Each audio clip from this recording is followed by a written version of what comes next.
안녕하세요. 데이업의 이경민입니다. 하나에어로스페이스입니다. 하나에어로스페이스가 곧 재상장을 앞두고 있죠. 주주분들께서 궁금하실 만한 내용을 정리해서 IR 담당자와 통화 시도를 해봤는데요. 결론부터 말씀드리면 아쉽게도 연결은 되진 않았지만 그래도 이번에 저희가 이런 내용을 준비하고 있으니까 이번 질문을 또 참고를 하셔서 덧붙여 질문할 내용이 있다면 함께 논의해봐도 좋지 않을까 싶어서 정리를 해봤고요. 이어서 재상장 전까지 하나에어로스페이스가 그동안 어떤 일들을 해왔는지 총 정리해보는 시간을 갖도록 하겠습니다. 네. 서두에 말씀드린 것처럼요. 오늘 IR 담당자와 통화 연결을 했었으나 아쉽게도 실패를 했습니다. 그렇지만 저희가 준비한 내용을 한번 또 보셔야겠죠.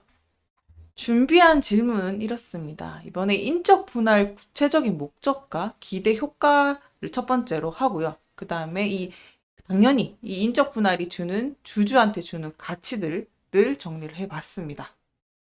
더불어서 이번에 인적 분할을 하게 되면서 갖고 있는 경쟁력이 뭔지 직접 담당자한테 듣고 싶어서 질문을 해봤고요.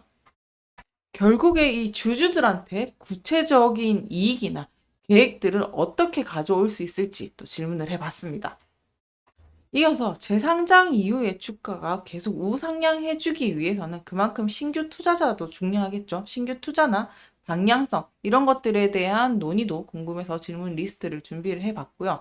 앞으로 수출 계획까지 다시 전체적으로 정리를 해봤습니다. 이 내용들을 전체적으로 한번 보시고 추가로 질문해 보고 싶은 내용이 있으시다면 댓글로 남겨주시면 또 정리를 해서 통화 시도를 해보도록 하겠습니다.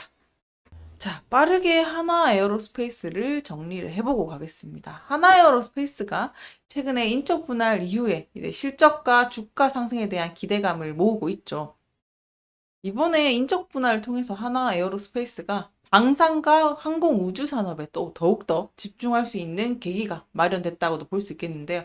뭐 이유는 간단하죠. 경쟁력과 주가 상승을 위해서 또 긍정적인 영향을 미칠 수 있는 흐름으로 가지 않을까라고 보고 있고, 실제로 18년부터 23년까지 하나에어로스페이스가 연평균 16%의 성장률을 기록하면서 23년의 영업이익은 폴란드와 루마니아 등에서 수주한 계약 덕분에 7천억을 돌파하게 됐는데요. 곧 재상장되는 하나에어로스페이스 차트를 보셔도 이 기대감이 고스란히 반영이 되고 있는 것 같은데요. 자, 인적 분할 이후에 주가가 5개월간 약 36%나 상승하면서 이 방산 사업의 실적과 성장성에 대한 기대감이 가파르게 또 증가하고 있는 상황이다라고도 볼 수 있는 주가 차트의 모습입니다. 자, 그럼 이번에는 그동안 그 거래 정지 기간 동안 하나에어로스페이스에 어떤 일들이 있었는지 하나씩 정리해 볼 텐데요. 우선은 하나에어로스페이스의 최대 주주, 하나 주식수가 수정되었다는 이슈부터 전달드리도록 하겠습니다. 일단 내용을 보시면요. 하나에어로스페이스가 최근 신설된 분할 지주회사인 하나인더스트리 리얼솔루션즈와 출범과 함께 보유 주식 현황을 알린 공시인데요. 설명을 드리면요. 하나에어로스페이스의 최대 주주인 하나가 보유한 주식수가 1717만 1529주에서 1714만 1530주로 한 주가 증가했습니다. 이 지분율은 변동이 없다는 것을 염두에 두시고요. 그러면은 개인 주주한테는 변동이 있었을까요? 개인 주주들한테는 변동은 없었습니다. 하나에어로스페이스의 대표인 손재일과 그 다음에 부사장인 안병철이 주식 보유수에 변동이 없다. 이렇게 또 나와 있는데요. 다시 말해서 이 공시 자체는 주식 수가 그냥 수정됐을 뿐이다 라는 걸 알리기 위한 거고, 주식 수의 변화는 있었지만 또 실질적으로 지분율에 대한 변화는 없기 때문에 경영권이나 지배 구조에 대한 영향은 없다, 이런 상황으로 정리를 할 수 있을 것 같습니다. 정리하게 되면 주식 수가 한 주가 증가한 것은 당연히 단순한 수정에 불과하다, 이렇게 볼 수 있겠죠. 그래서 지배구조 측면에서는 변동사항이 없습니다. 이렇게 정리를 해주시면 좋을 것 같습니다. 이번에는 하나에어로스페이스의 거점 확대한 이슈를 전달드리려고 하는데요. 하나에어로스페이스가 그동안 또 바쁘게 움직이고 있었습니다. 이 방산 시장을 확장을 위해서 현지 생산 기지 확대를 좀 나서고 있는 건데요. 호주랑 폴란드에 이어서 루마니아에도 자주포를 생산할 방산 공장을 설립할 계획이라고 하는데, 이게 7월에 루마니아 국방부랑 체결했던 1조 3천억, 3,800억에 대한 규모의 계약의 연결선상으로 보시면 될 것 같고, 27년부터 K9 자주포랑 K10 탄약 운반차를 현지에서 생산 납품할 예정입니다. 루마니아에서 설립될 이 공장은요, 하나 지상 시스템을 지원하는 유럽 내 허브 역할을 할 것으로 또 내다보고 있으니까, 이 현지 업체랑 협력을 해서 방산 수요를 발빠르게 충족하려는 이 전략이다라고 보실 수 있겠고, 그 밖에도요, 루마니아의 보병전투 장갑차 사업에도 또 참여할 예정이고, 또 호주에서는 레드백 장갑차를 또 기반으로 해서 또 경쟁 진입에 돌입할 예정이다. 이렇게 보시면 좋을 것 같습니다.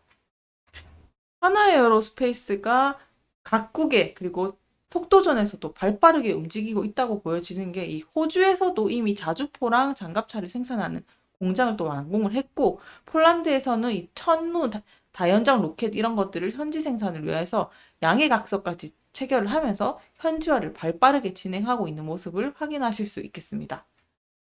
자, 이번에는 하나에어로스페이스의 기술 이야기를 조금 해볼까 하는데요.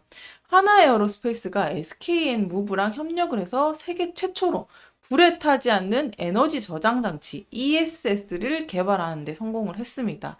이 기술의 핵심은 리튬이온 배터리 모듈의 냉각 플루이드 절연액인데요. 이거를 채워서 화재를 원천적으로 차단하는 방식인데, 이 배터리에서 발생하는 열을 그대로 흡수를 하면서 배터리 셀이 발화를 해도 다른 셀에 영향을 주지 않도록, 넘어가지 않도록 이렇게 안정성을 크게 높였다. 요게 핵심이 될 것 같은 기술인데요. 이 기술 자체는요, 지금 전기 추진 선박에 적용을 해서 실증 테스트를 진행을 하고 있습니다. 글로벌 선박용 ESS 시장의 성장세를 고려하면서 이제 본격적으로 진출하려고 하는 이제 계획이다. 이렇게 생각을 해주시면 좋을 것 같은데요. 이 불에 타지 않는 에너지 저장 장치 ESS, 과연 시장성에서 얼마나 시장 전망이 있을지 잠깐 설명을 하게 되면, 이 에너지 전환이 좀 가속화가 발빠르게 진행을 되고 있는 만큼 이 저장 솔루션에 대한 수요가 급증을 하고 있습니다. 특히나 이런 ESS 선박용 시장이 2030년까지는 연평균 15%까지 성장할 것을 보고 있으니까, 이게 규모는 76달러에 대한 규모로 확대될 전망이라고 하는데, 이게 하나에어로스페이스가 새로운 기술이 또 높은 수요를 받을 가능성까지 좀 염두해보면 그만큼 시장 전망에 대한 청신호도 볼 수 있겠죠. 그러면 우리가 왜 이 ESS에 대해서 한 번 더 주목을 해야 되냐라고 말씀드리게 되면요. 첫 번째로 이 안전성에 대한 수요가 계속 커지고 있다라는 게 맹점일 것 같아요. 이 화재의 위험성은 나날이 갈수록 중요해지고 있죠. 그러다 보니까 이 여러 국가에서 ESS 화재 사고가 발생을 하기 때문에 안전성 문제를 최우선으로 두고 이런 화재 자체를 원천 차단할 수 있는 기술은 어떻게 보면 시장에서 매우 차별화된 경쟁력이다라고도 볼 수 있겠습니다. 그래서 이 기술에 대한 정리와 확장성을 다시 한번 정리하게 되면요. 불에 타지 않는 ESS 기술, 화재 안전성 문제 해결을 동시에 또 하면서 또 친환경 에너지 전환 흐름에 부합하는 기술이 될 수 있고, 더불어서 이 시장 전망까지 가파르게 성장 중이니까 이 ESS 시장에서 매우 중요한 화두라도 역할을 할 수 있을 것 같습니다. 특히나 이 해양이라든지 전력, 저장장치, 친환경 에너지 분야에서 다양하게 활용도가 가능할 것으로 보이고 있습니다. 네. 하나에어로스페이스가 재상장 전에 어떤 일들을 하고 있었는지 기술적이든 그리고 계약 체결이든 전체적인 정리를 해보는 시간을 가졌고요. 또 남은 IR 통화 담당자 연결까지 계속 시도를 해보면서 문을 두드려 보도록 하겠습니다. 오늘도 시청해주셔서 감사합니다.